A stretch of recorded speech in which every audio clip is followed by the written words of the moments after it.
Welcome to our Countertop Ice Maker Showdown. Today, we will be comparing two popular models, the EASYERA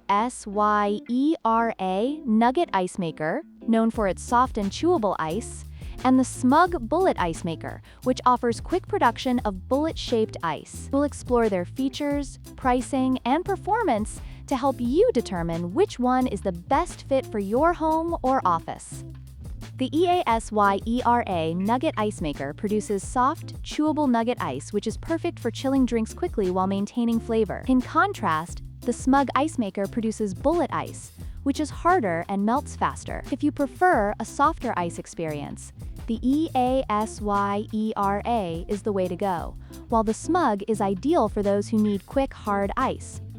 When it comes to price, the EASYERA Nugget Ice Maker is priced at $199, reflecting its premium features and high daily output. On the other hand, the Smug Ice Maker is a budget-friendly option at just $69, making it accessible for those who want an ice maker without breaking the bank. Your choice will depend on your budget and the importance of ice quality.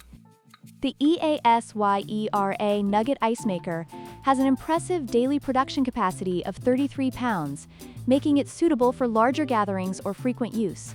In comparison, the Smug Ice Maker produces 26.5 pounds of bullet ice per day, which is still adequate for most households. If you need a higher output, the EASYERA is the better choice. In conclusion, both the EASYERA Nugget Ice Maker and the Smug Ice Maker have their strengths. If you prioritize soft, chewable ice and higher production capacity, the EASYERA is worth the investment. However, if you're looking for a budget-friendly option that still meets your ice needs, the Smug is a great choice. Don't forget to like, share, and subscribe for more product comparisons.